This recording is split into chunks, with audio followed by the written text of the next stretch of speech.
할렐루야. 여러분 사랑합니다. 사랑합니다. 사랑합니다. 예수님의 탄생을 기뻐하면서 다시 오실 예수님을 기다리는 대림절 두 번째 시간입니다. 지난 시간에는 이사야 선지자의 기다림에 대한 말씀을 나누었고요. 오늘은 세례 요한의 기다림에 대하여 함께 말씀을 나누겠습니다. 이사야의 기다림은 메시아의 강림이었습니다. 율법을 지켜도 인생의 문제가 해결이 안 되고 종교의식을 치러도 인생의 문제가 해결되지 않고요. 도덕적인 수준을 높이고 윤리적인 수준을 높여도 인생의 문제가 해결되지 않습니다.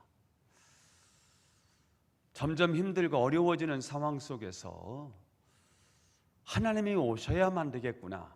그래서 이사야는 메시아 대망, 메시아를 기다립니다. 우리의 죄 문제, 저주의 문제, 우리를 멸망으로 빠뜨리는 이 사단의 권세를 깨뜨릴 수 있는 분은 우리의 인격이 아니고 오직 하나님이 오셔야만 이 문제가 해결된다는 사실을 믿고 메시아를 기다리는 겁니다. 그래서 메시아에 대한 예언을 이사야 선지자가 한 거지요. 그런데 이사야는 메시아가 오심에 대한 예언만 하지 않고요, 그가 어떻게 오시는지도 예언을 합니다. 그가 어떻게 오셔야 될까요? 메시아가 하나님이 우리 가운데 오시는 방법이 무엇일까요? 이사야서 7장 14절에 답이 나와요. 시작. 보라, 처녀가 잉태하여 아들을 낳을 것이요 그 이름을 임마누엘이라. 메시아는 하나님이신데 하나님이 인간을 구원하기 위하여 우리 가운데 오시는 하나님, 그 하나님을 메시아라고 하는데 그 메시아는 처녀의 몸으로 와야 된다는 거예요. 결혼해서 남자의 정자와 여자의 난자가 결합해서 낳는 아이는 그거는 메시아가 될 수 없는 거예요. 사람이 결혼해서 아이를 낳으면 그것은 모두 아담의 후손입니다.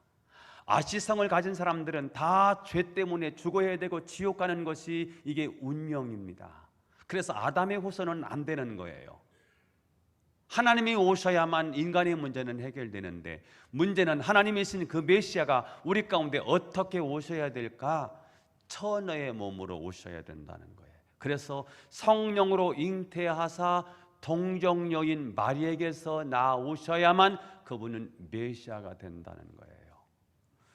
하나님 떠났습니다. 함께 살아야 할 인간이 하나님을 떠나면서부터 불행이 시작된 거지요. 그럼 하나님 우리와 함께 하시면 되는데 하나님 우리와 함께 하시는 방법이 사람의 몸을 입고 오지 않으면 우리와 함께 할 수 없어요. 하나님은 얼마나 크실까요? 지구보다 크시지요. 아니, 우주를 만드셨으니까 우주보다 더 크시지요. 하나님의 사랑은 얼마나 깊을까요? 바다보다 깊을까요? 바다를 만드신 분이시니까 바다보다 더 깊겠지요. 측량할 수 없는 하나님을 우리 지구가 감당할 수 있을까요? 우리 죄인들이 그분이 거룩하신 하나님이 하나님의 모습으로 오시면 그 하나님은 우리가 감당할 수 있을까요?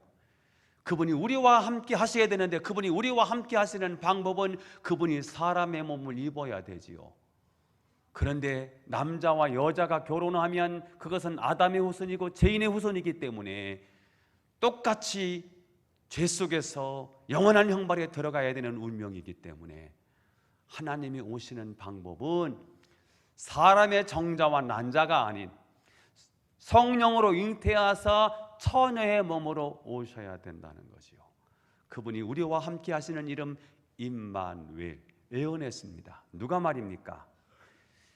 예수님 오시기 이전 700년 전에 선지자로 활동했던 이사야가 예수님이 오심을 예언했고요, 그리고 예수님이 오시는 방법을 예언했습니다. 자, 그런데 그 이사야가 예수님보다 6개월 먼저 앞서서 예수님의 길을 평탄케 하고 예수님의 길을 예비하는 세례 요한의 이 땅에 태어남도 예언합니다. 이사야서 40장 3절을 읽어보겠습니다. 이사야가 예수님 오시기 전 세례 요한이 태어나기 700년 전에 이사야 선지자가 세례 요한의 탄생을 예언합니다. 시작. 외치는 자의 소리여 가로되 너희는 광야에서 여호와의 길을 예비하라. 그 예언이 700년 만에 성취됩니다. 어떻게 말입니까? 마가복음 1장 1절부터 3절까지 읽어야 되는데 1절은 빼놓고 2절 3절만 읽어보겠습니다. 시작. 선지자 이사야의 글에 보라 내가 내 사자를 내 앞에 보내노니 그가 내 길을 준비하리라. 내 사자를 내 앞에 보낼 거라는 거예요. 누군데요? 세례 요한이요. 그가 누군데요? 세례 요한이 내 길을 준비하리라. 예언이에요. 예언이 성취되었습니다. 이사야의 예언대로 주의 길을 준비하는 자로 세례 요한이 예수님보다 6개월 먼저 태어났습니다. 자, 오늘 주님의 길을 예비하기 위하여 예수님보다 먼저 태어난 세례 요한의 사역은 무엇일까? 그리고 그가 외친 메시지가 무엇일까를 살펴보면서 오늘 대림절 두 번째 주일을 맞이하는 저와 여러분에게 주시는 하나님의 음성을 듣고자 합니다. 첫 번째입니다.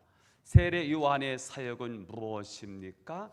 세례 요한의 사역은 주의 길을 예비하는 사역입니다. 넘어서지 않았어요. 월권하지 않았어요.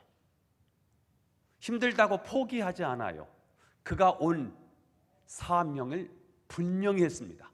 그의 삶에, 그의 인생의 정체성을 분명히 했습니다. 나는 뭐냐? 나는 왜 이 땅에 태어났느냐? 나는 주의 길을 예비하는 사람이다. 나는 누구냐? 나는 예수님의 길잡이이다. 나는 누구냐?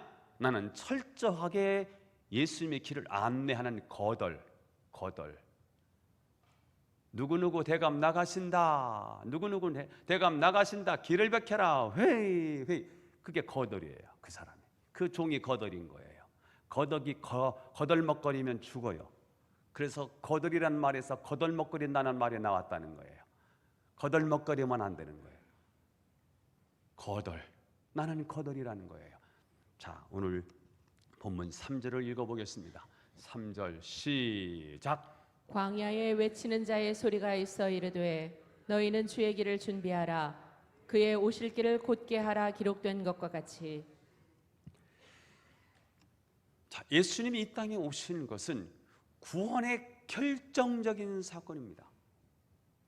예수님이 이 땅에 오신 목적은 우리의 구원입니다. 공자가 와도 구원이 안 되는 거예요. 석가모니가 와도 구원이 안 되는 거예요. 인류의 수많은 영혼과 호걸이 이 땅에 왔지만 우리의 구원의 문제는 해결이 안 되는 거예요. 그래서 예수님이 이 땅에 오신 것, 그것은 우리 인생의 구원의 결정적인 사건이었습니다. 누구든지 예수를 믿으면 구원을 받는다는 거예요. 그러면 예수를 믿지 않으면요, 멸망을 받는다는 거지요.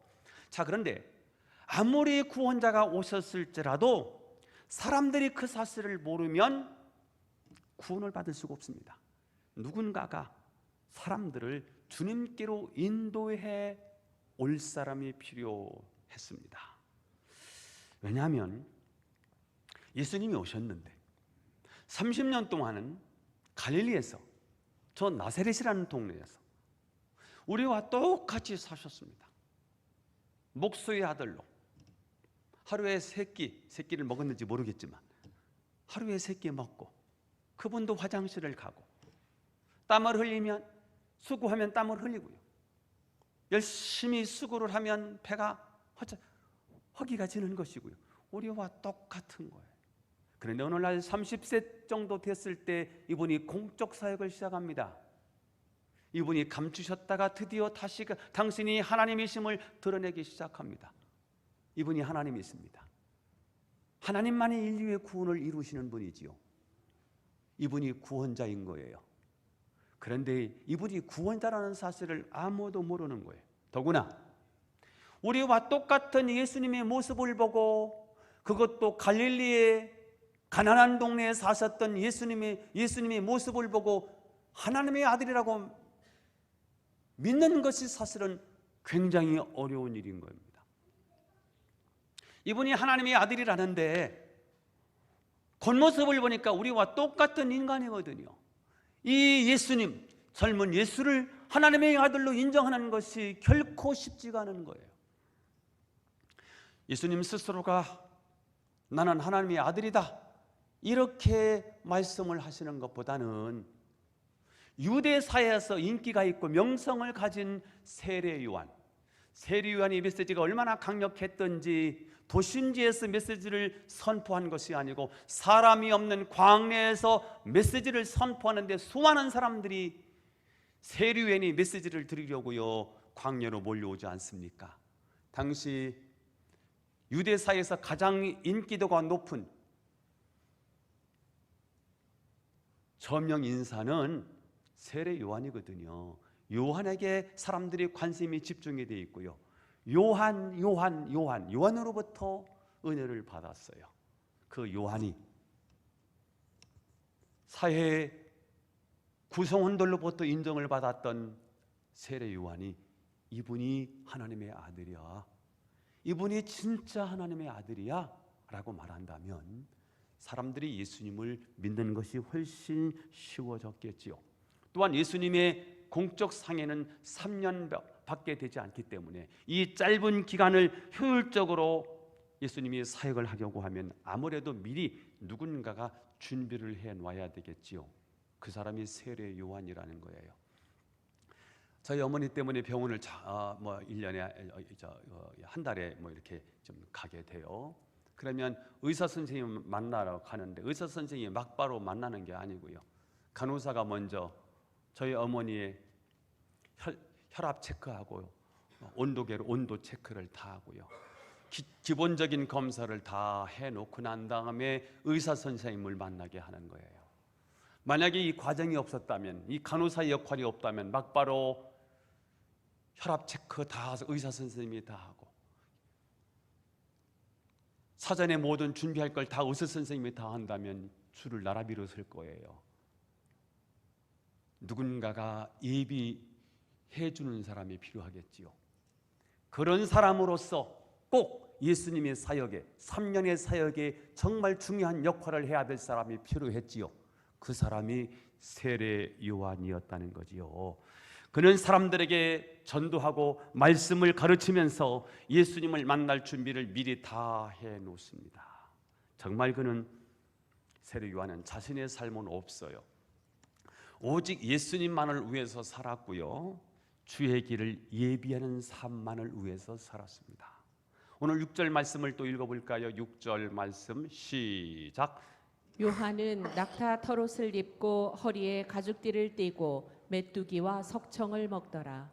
낙타털이 좋은 것 같지만요, 아마 이거 한 10년 입었을 거예요. 허리에 가죽띠 이거 10년 이상 썼을 거요. 세례 요한도 인간이기 때문에 먹고 싶은 것 있었을 거예요. 입고 싶은 거 있었을 거예요. 즐거움, 삶의 즐거움 누리고 싶은 것 분명히 있었을 것입니다. 그러나 그는 모든 것을 포기하고 식욕을 포기하고 메뚜기와 석청을 먹습니다. 금욕생활을 한 거예요. 화려함 좋지요. 그런데 자기는 철저하게 예수님의 종이라는 의식 속에 금욕합니다. 많은 사람들이 그의 설교를 듣고 세례를 받았고요. 그의 가르침을 받고 그를 따랐습니다. 그 당시 인기는 아마 세례 요한이 최고였겠지요. 예수님이 사역하시기 전이었기 때문에. 그래서 그는 인기와 함께 말하자면 권력도 쥐고 있는 거지요. 그러나 그는 주님을 위해서 모든 것을 다 바쳤고요. 그리고 목숨까지 버렸습니다. 왜 그랬을까요? 자기의 정체성을 분명히 했기 때문입니다. 나는 누구냐? 나는 종이다. 나는 누구냐? 나는 철저하게 거덜이다. 나는 종인 거예요. 나는 예수님의 길을 예비하는 사람인 거예요. 7절 말씀을 읽어보겠습니다. 시작. 그가 전파하여 이르되 나보다 능력 많으신 이가 내 뒤에 오시나니 나는 굽혀 그의 신발끈을 풀기도 감당하지 못하겠노라. 당시 사람들은 샌들을 신고 다녔는데요. 슬리퍼를 신고 다녔단 말이에요. 그런데 슬리퍼의 끈을 풀고 매는 일은 누가 하느냐? 최하 급의 그 하인들이 그 일을 감당했습니다. 그런데 요한은 자신은 주님의 가장 낮은 하인도 되지 못한다는 거예요. 그분의 능력과 영광 앞에 자신은 감히 비교할 수 없는 존재라는 거예요. 이것이 바로 세례 요한이 예수님에 대해 가진 태도라는 사실이지요. 요한복음 1장을 보면 많은 사람들이 세례 요한의 인기, 세례 요한의 능력을 보고 다가왔습니다. 꼭 예수님, 그리스도인 것 같아요. 세례 요한의 사역을 보니까, 그분의 메시지를 보니까 꼭 그리스도와 같은 거예요. 그래서 찾아와서 물었어요. 당신이 그리스도입니까? 그랬더니 그는 철저하게 그리고 분명하게 선언합니다. 나는 그리스도가 아닙니다. 사실 나는 너희들과 비교할 수 없는 탁월한 존재다, 이렇게 말해도 돼요. 나는 뱃속에서부터 성령 충만한 자야. 그게 사실이에요. 나는 뼛속까지 존귀한 가문에서 태어났어. 이것이 사실입니다. 자, 그런데 그렇게만 말했다면 사람들이 세례 요한에게 왕을 세우려고 했을 것입니다. 그러나 그는 나는 주의 길을 곱게 하는 광야의 소리다. 나는 말씀을 증거하는 광야의 소리에 지나지 않는다 라고 선언했습니다. 그리고 자신을 낮추고 주님을 높임으로써 예수님의 사역을 풍성하게 하는 역할을 감당했습니다. 요한복음 3장 30절 이렇게 되어 있지요. 시작. 그는 흥하여야겠고 나는 쇠하여야 하리라 하니라. 자, 이것이 진정 주님을 따르는 자의 모습이지요.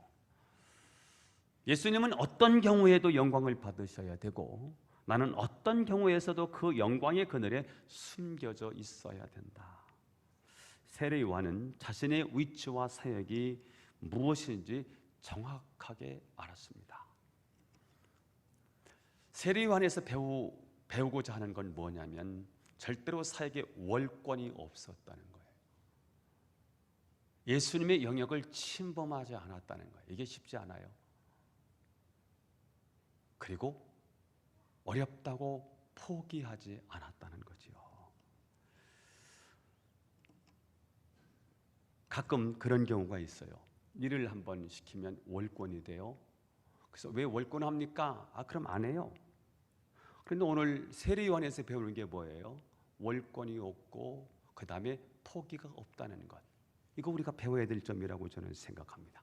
저와 여러분이 오늘 대림절에 월권도 포기도 없이 그저 주의 길을 예비하는 사명자의 삶을 살았던 세례 요한처럼 그렇게 살게 되기를 예수님의 이름으로 축원합니다.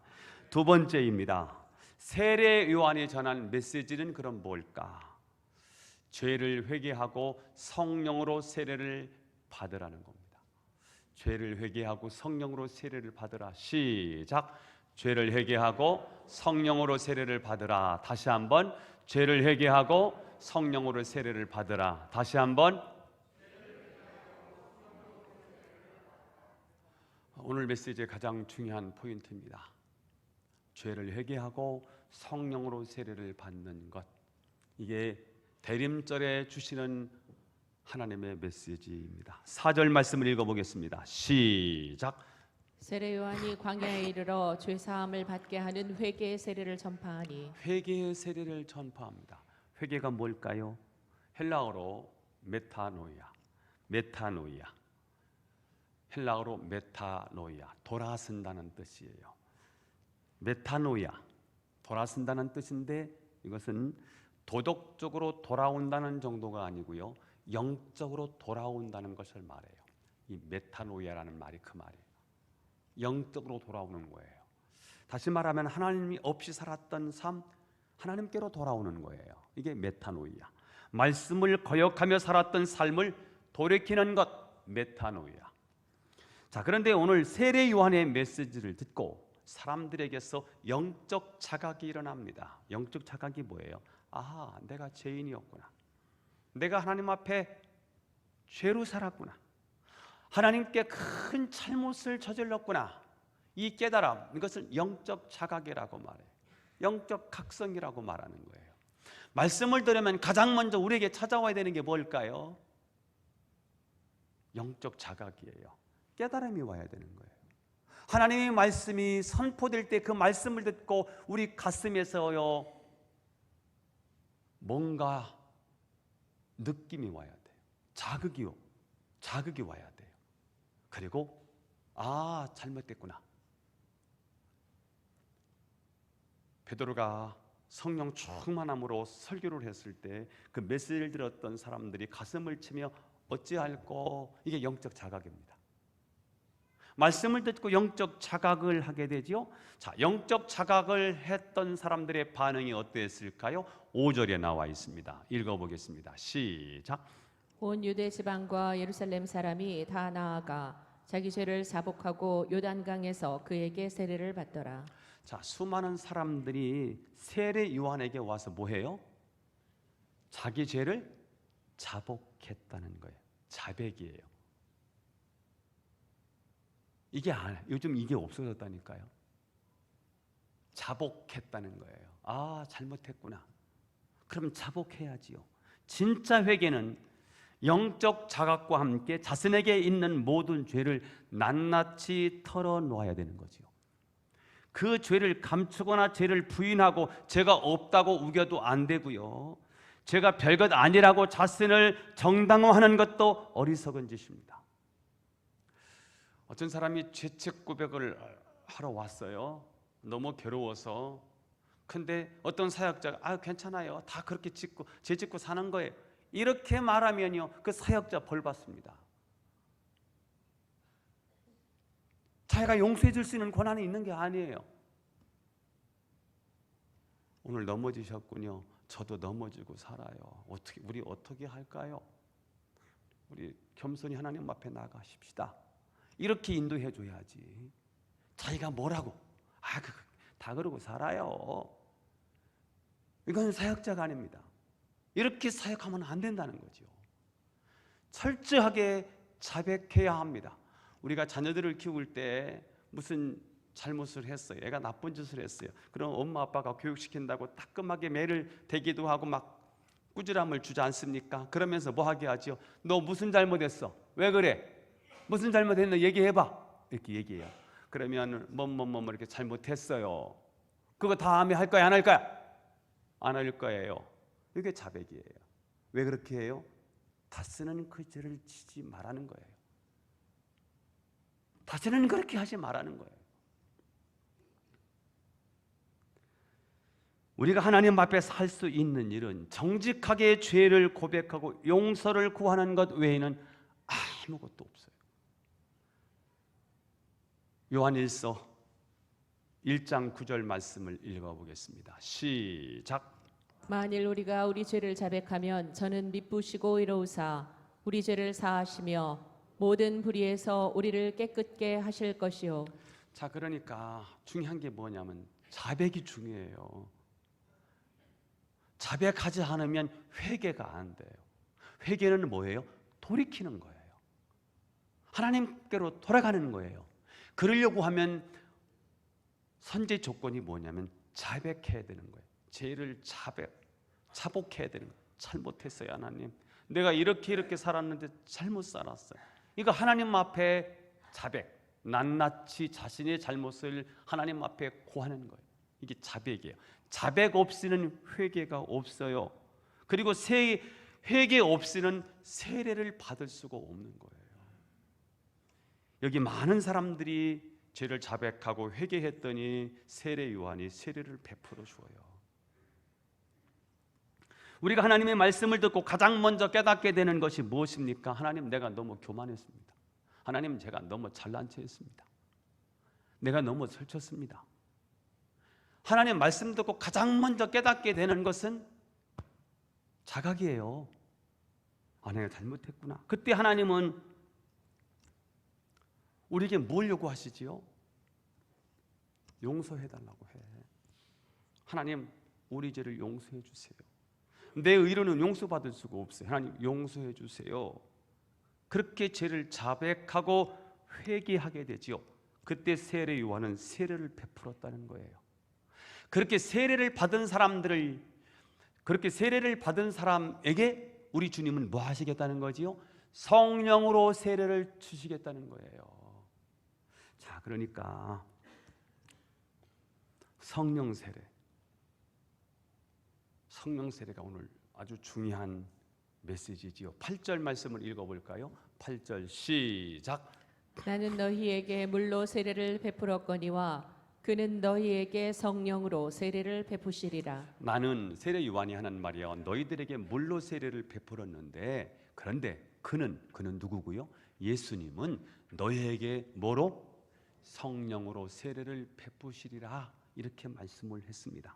세례 요한은 자신이 주는 회개의 물세례는 진짜 예수님이 주실 성령 세례를 위한 준비 작업이라는 거예요.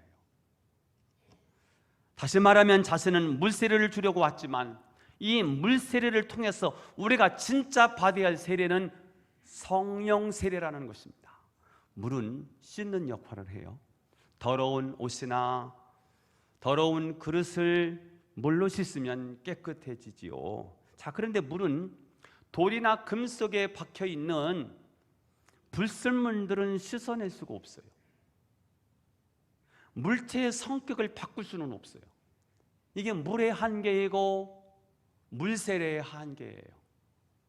도덕의 한계, 윤리의 한계는 여긴 거예요. 물세례만으로는 마음속에 솟구쳐 오르는 죄의 본성을 바꿀 수가 없습니다. 물세례는 죄를 조금 절제하는 변화를 가져올 수 있습니다. 욕을 엄청나게 많이 하던 사람이 물세례를 받고요, 도덕적인 훈계나 지식적인 어떤 가르침을 듣고 욕을 조금 덜 할 수 있습니다. 물세례를 통해서 술을 엄청 퍼마시던 사람이 술을 조금 줄일 수 있습니다. 그러니까 물세례로는 우리의 본성을 바꿀 수가 없는 거예요. 그러면 우리의 본성을 변화시킬 수 있는 진짜 세례는 무엇일까? 성령 세례라는 거예요. 성령 세례는 우리의 본질을 바꾸는 거예요. 자, 예수님이 첫 번째 표적을 가나의 혼인잔치에서 행하셨어요. 요한복음 2장에 가나의 혼인잔치 기적 사건이 나오지 않습니까? 물로 포도주를 바꿨다는 이 기적 사건은 표적이거든요. 무엇을 보여주기 위한 표적일까요? 예수님이 앞으로 하실 일에 대한 표적이지요. 우리는 물이에요. 물은 절대로 포도주가 될 수 없어요. 성질상 물은 물이고 포도주는 포도주예요. 우리는 물 같은 인생입니다. 물은 절대로 포도주가 될 수 없어요. 그런데 예수님이 하신 일이 뭐예요? 물 같은 우리 인생을 포도주 같은 인생으로 만든다는 거예요. 뭘 바꾼 거지요? 성질을 바꿔요. 본질을 바꾼 거예요. 여러분, 우리가 본질은 우리 스스로 바꿀 수가 없어요. 그냥 좋은 물로 바꿀 수는 있을 거예요. 그러나 포도주를 만드는 것은, 포도주로 바뀌는 것은 우리의 영역이 아닌 거예요. 우리의 근본적인 문제는 뭐예요? 하나님 떠난 거예요. 이것을 성경은 죄래요. 이 죄는 우리가 해결할 수 없는 이유가 마귀, 하나님을 대적한 세력인 마귀의 간섭, 마귀의 개입, 마귀 말을 듣고 우리가 하나님을 떠났고 마귀에게 장악됐기 때문에 마귀를 이기지 않는 한, 사단의 권세를 깨뜨리지 않는 한 우리 문제는 해결이 안 되는 거예요. 그런데 예수님은 물로 포도주를 바꿨다는 말은 우리 인생을 그렇게 하실 수 있다는 거예요. 물 같은 우리 인생을, 포도주 같은 인생을 만들 수 있다는 거예요. 왜요? 사탄을 이길 수 있는 유일한 이름 예수 그리스도. 아멘. 사탄을 이길 수 있는 유일한 이름 예수 그리스도. 그분이 하신다는 거예요. 어떻게 말입니까? 성령으로 하시겠다는 거예요. 자, 그러면 성령 세례를 우리가 어떻게 받을 수 있을까요? 가장 먼저 물 세례를 받아야 돼요. 물로 세례를 받는 거예요. 말씀을 듣고, 아, 내가 지금까지 죄인이었구나, 죄로 살았구나, 그러나 이제부터는 하나님의 말씀만 믿고 살아가겠다라는 자백과 함께 회개해야 합니다. 그럴 때 예수님이 우리에게 성령을 부어주셔서 우리를 완전히 새 사람으로 만들어 주신다는 거예요.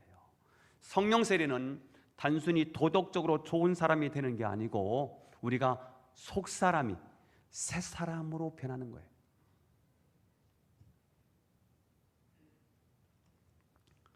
우리는 죄의 종이었는데 성령 세례를 받음으로 하나님의 자녀가 되고요, 죄와 사탄을 이길 수 있는 능력의 사람이 된다는 거예요.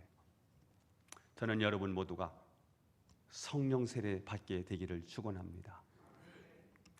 플로이드 맥클랑 목사님은 딸 미사의 거짓말하는 습관을 고쳐보려고 애를 썼습니다. 미샤, 그러니까 거짓말을 밥 먹듯이 하는 거예요. 그래서 목사님이신 맥클랑 목사님이 자기 딸을 안타깝게 생각하면서 야단도 쳐보고 달래보기도 하고 매를 대보았지만 그때뿐이지 거짓말은 갈수록 더 심해졌습니다. 결국 맥클랑 목사님은 하나님,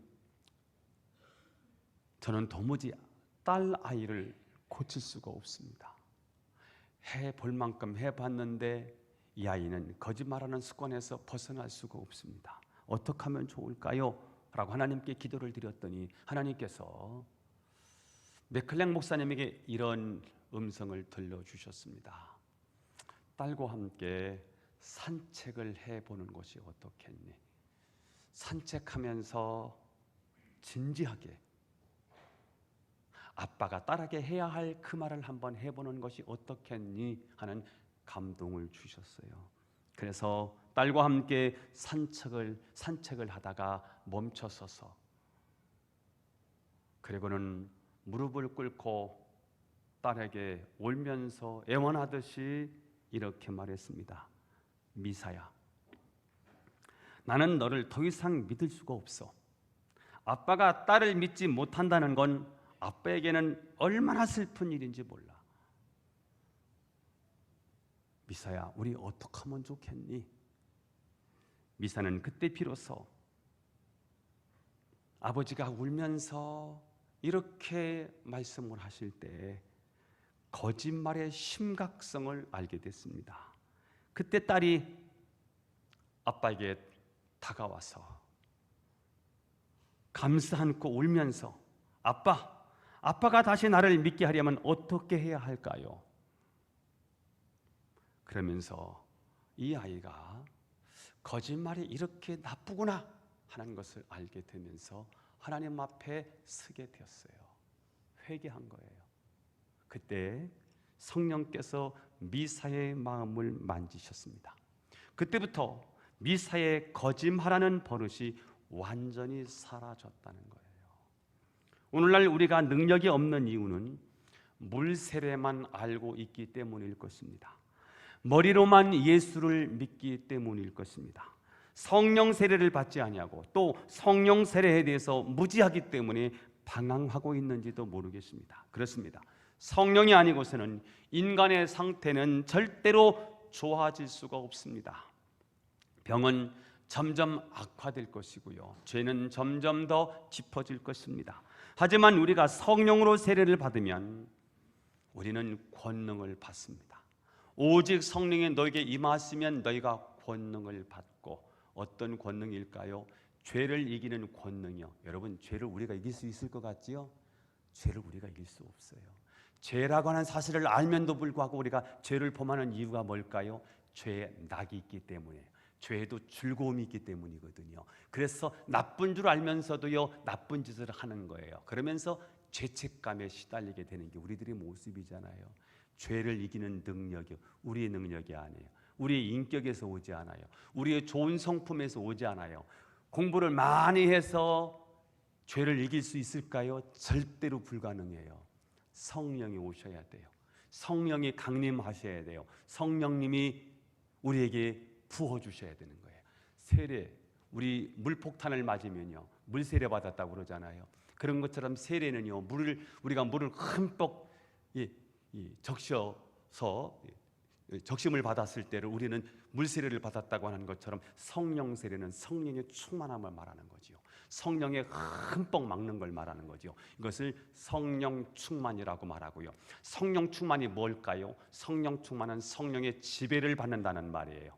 우리는 죄의 지배를 받고 세상의 지배를 받고 살아가지 않습니까? 그런데 성령 충만하다는 말은 성령의 지배를 받는 거예요. 성령의 완벽한 지배를 받을 때 우리는 성령의 인도를 받게 돼요. 선한 인도를 받게 돼요. 성령이 임하시면 너희가 권능을 받아요. 어떤 권능이라고요? 죄를 이기는 권능이요, 사탄의 권세를 이기는 권능이요, 세상을 이기는 권능이요, 사랑할 수 없는 사람을 사랑할 수 있는 권능이요, 용서할 수 없는데 용서할 수 있는 이 권능이요. 이 권능은 성령의 세례입니다. 성령의 능력인 것입니다. 성령의 권능이 임하면 우리는 그때부터 증인이 됩니다. 내 안에 계신 예수님을 말하기 시작합니다. 내게 능력으로 역사하셨던 성령의 역사를 말하기 시작합니다. 그러면 땅끝까지 이르러 우리는 증인이 될 수 있는 거죠. 말씀을 정리해요. 예수님을 기다리는 대림절, 우리는 어떻게 보내면 좋을까? 지난 시간은 이사야 선지자의 기다림에 대한 말씀을 나누었고요. 오늘은 세례 요한의 기다림에 대한 말씀을 나누면서 그가 한 사역은 무엇일까? 그리고 그가 선포한 메시지는 무엇일까? 두 가지를 함께 나누었습니다. 첫째는 그가 한 사역은 철저하게 거절의 사역이었다는 거고요. 하나님은 영광을 받으셔야 되고 나는 세해야 되겠고, 두 번째 그가 선포한 메시지는 죄 사함을 받는 회개요. 그리고 성령 세례를 받는 것입니다. 자, 오늘 그동안의 죄를 회개하고 자복하십시다. 성령의 임재와 성령의 다스림을 간구합시다. 그래서 주님이 주시는 능력과 기쁨을 누리는 대림절이 될 수 있기를 예수님의 이름으로 축원합니다. 기도하겠습니다. 하나님 아버지 감사합니다. 오늘도 하나님 우리에게 말씀을 주셔서 감사합니다. 이 말씀을 아멘으로 받습니다. 가슴속에 새깁니다. 세례 요한의 사역을 통하여 우리는 철저히 주님의 길을 예비하는 자인 걸, 하나님 그런 세례 요한의 사역을 본받아 우리가 철저하게 거절의 삶, 낮아지는 자의 삶, 겸손한 삶, 섬김의 삶이 되게 하옵소서. 세례 요한이 선포한 메시지, 죄를 회개하고 성령 세례를 받으라고 했사오니 성령 충만하게 하옵소서. 예수님의 이름으로 기도하옵나이다. 아멘.